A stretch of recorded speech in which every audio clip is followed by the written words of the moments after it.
All right, buckle up, guys, because the Fed is now creating new problems that you might not even know exist. And, well, take a look at what is happening now. Check this out. Yeah, fears over access to credit now hit the highest level in more than a decade. A new Fed survey shows. Let me know if this is already affecting you. Look at what is happening here. Respondents indicating that the ability to get loans, credit cards, and mortgages is harder now than it was a year ago rose to nearly 60%, the highest level in a data series that goes all the way back to June 2013, 10 years ago. 60% of Americans are having this issue, according to the people that responded. The results were part of the New York Fed's survey of consumer expectations for August. Fears of credit access have been rising steadily since early 2022, around the same time, coincidentally, that the Fed began raising interest rates. Imagine that. Since March of last year, the central bank, aka the Feds, have hiked interest rates 11 times, totaling 5.25% as what they say, try to tame inflation. You can let me know your thoughts in the comments if it's been working. While the Fed worries over high interest rates, well, look at what now is happening.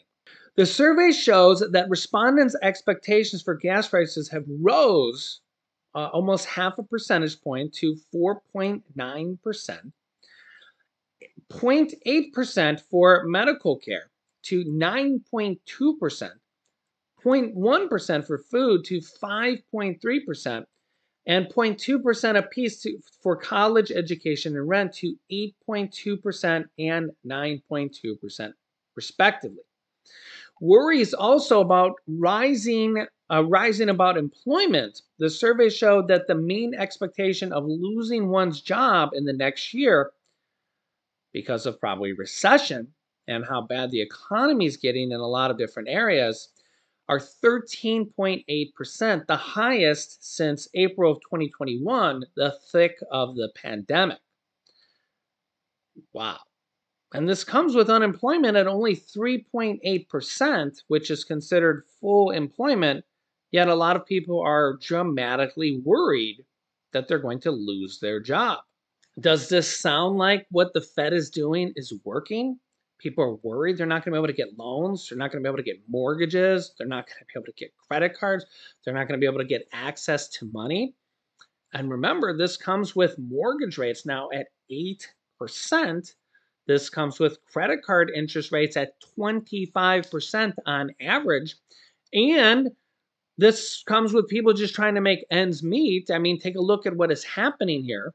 Yeah, the UAW, the United Auto Workers, is demanding from Detroit's big three auto workers, Ford, GM, and Stellantis, which is actually 16 different brands, Dodge, Chrysler. So it's really more than really just the big three, if you think about it. United Auto Workers' contract with the big three is set to expire at 11:59 p.m. on September 14th. So coming here in just a few days.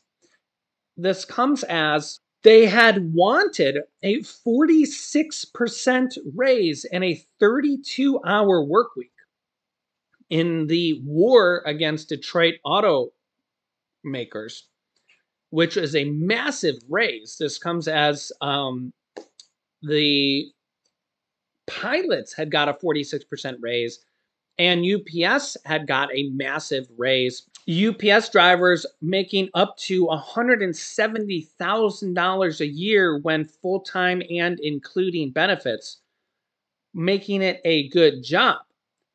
But the demand talks have not gone that well for the UAW. You can see here, as of Friday, the offers included only a 10% general wage increase from Ford, which again, 10% increase if you're making 50,000 a year, just for a round base numbers, a $5,000 increase from Ford, or 75,000 a year, 7,500 a year increase, $10,000 increase from GM, and a 14.5% increase from Stellantis. But remember here that they want a 46% raise, and they want to go down to a 32-hour work week, which if you work 8 hours a day, 8 times 4 is 32. So it sounds like they want to go from a 5-day work week to a 4-day work week. But so far, their offers are not anywhere close. And Ford offered a 5-year progression and GM a 6-year progression. The automakers have all denied the demands for a 32-hour work week and the return of pensions. Fain has said all the offers were insulting, and he told the automakers to stop wasting their time as the contract deadline approaches. The UAW rejected those counteroffers. Looks like a strike is on the horizon. No matter how much their wage increases go up, whether it's 10%, 20%, or if they get their 46% wage increase, if they end up going on strike, and they do end up getting what they want, UPS ended up getting what they wanted, and the auto pilots ended up getting what they wanted, and I think the stewardess are now requesting a massive increase. There could be a large strike. The auto workers union have almost $1 billion in their strike fund. I think it's around $850 million. So they could really put the pain on the auto companies. This will cause car prices and car payments to go up. They're going to have to pay more in wages. So just think about inflation here. The average car payment for a new vehicle is already $725 a month, according to first quarter data from Experian. So it may already be a little bit more. It's up 11.5% year over year. And the new lease payment is $586. So when they have to pay more for all these wages, it's going to go up even more. Just take all this stuff into consideration.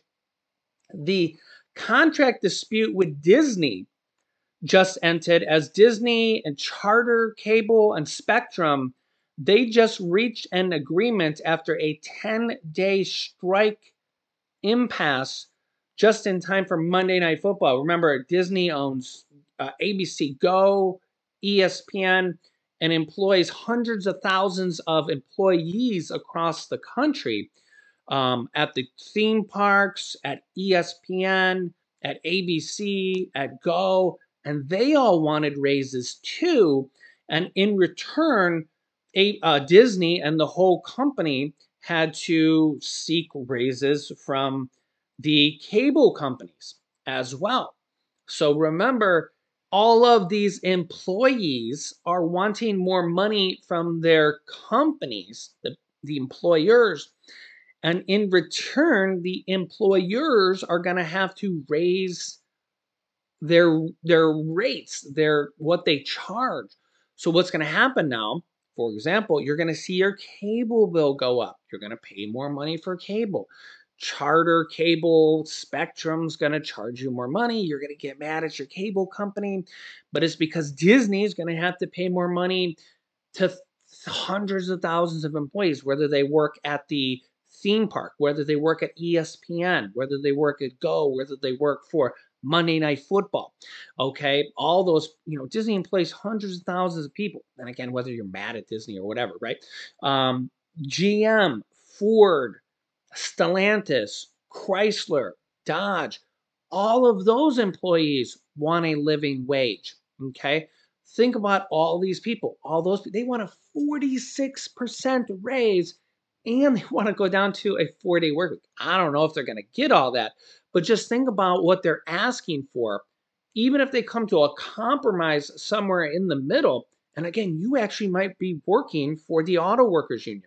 And you might be like, Jimmy, we really need it. We're really hard workers. You know, we really deserve this. And remember here that I believe it was the auto workers got a raise 4 years ago, and probably 4 years before that. And again, this is just inflation 101. 4 years ago, Trump was president. Okay. 4 years ago, they were at the table asking for a raise. 4 years ago, they got a raise. Okay. Every 4 years, the auto workers go and ask for a raise. 4 years ago, the the airline pilots went for a raise. And again, I don't know exactly each particular industry how often they go and negotiate for wage increases, but this is like unions, right? This is what they do. And again, you might be pro union, you might not, but again, everybody kind of needs a raise every year or so, every 2 years or so, because that's just inflation 101. And it doesn't matter who the president is. 4 years ago, it was Trump. It might be Biden. It could be Reagan or Nixon or anybody, right? This is just what's happening here. And what's going to happen is the auto companies are going to have to raise the prices on the already $700 a month cars because they're going to have to pay way more money for the cars. And then what's going to happen is they're seeing these really high prices for workers, and they're going to automate more jobs because it's like, it's very expensive, right? And this is why you walk into McDonald's, you walk into Walmart, and you see computer screens. You see computer screens because they don't want $75,000 a year and 32-hour work weeks and medical benefits and 401ks and pensions. That computer screen just sits there and takes the orders, and you put it in one time, and it rarely breaks down. And occasionally you may need some maintenance and stuff like that. It's kind of like a solar panel. It's like a windmill. You put it up one time and it makes electric. It's a lot better than gasoline. We have to dig it out of the ground over and over and over and over. You put gas in your car, and how often does it need refilled? Every week, every 2 weeks. You put a solar panel up. I mean, I actually wish I put solar panels on my house 15 years ago, because I would have paid for it once, and I wouldn't be paying this sky high electric bill every single month that keeps going up and up and up and up, right? I mean, the people that put solar panels on their house 10 years ago have already paid them off, and now they have free electric bills, right? I didn't do it, but I mean, look at the cost of electricity. It keeps going up and up and up. I mean, McDonald's and GM and Walmart, they're putting these computer screens in there because, I mean, who's kidding who? They figured it out. They're for jobs that they can automate. They put that computer screen in once, and they only got to pay for it once. They don't have to pay it every single week, every single week, every single week. And this is just the reality of the things. I'm just telling you guys the truth. That's what I do on my channel. I tell you guys the cold hard truth about no matter what the issue is. Not left, not right, not center. There's no agenda here. It's just, it is what it is. Whether it's the war, and honestly, if I was a worker, if I worked at GM, I would be wanting to get the best raise I could too, because I got a family to feed. They got a family to feed. They would want to get the best wages too. That's just the cold hard truth. This is just how the world works. So everybody wants to get the best wage they can. But on the other hand, companies want to keep their prices down. So if you were at GM, and if you were like management, you'd be like, listen, we got to try to keep cars affordable. We don't want people to come in here and be like, our cars are way too expensive. They're $1,000 a month. People won't buy our cars because they're too expensive. So we got to automate some stuff. If we don't automate everything, if we have to pay a worker $75,000, remember the average wage nowadays is like $59,000 a year, $60,000 a year. So every person they're paying $60,000 a year, and remember they want 46% raises. So now it's going to be more. Next year it's going to be 60-some thousand, 70,000, 80,000, right? Every worker that they can automate brings the cost of their cars down. The assembly line was invented from, Ford back 100 years ago. So all this stuff is the new economy, or the economy that's been going on for a while. Let me know your thoughts on this stuff, guys. I'll keep you up to date here. And this is just everybody's got to keep up with it, right? You either keep up or you get left behind. Yeah. So if you haven't yet, subscribe down below, click the bell icon. New videos come out here every day, 10 a.m., 3 p.m., and 8 p.m. Eastern Standard Time, and I'll keep you up to date with what's going on here. Yeah. Click here to see the urgent warning the White House just sent out. Or click here to see the announcement that Social Security sent out for Social Security recipients. Click on one of those videos next. Thanks for watching, guys, and I'll see you in the next video.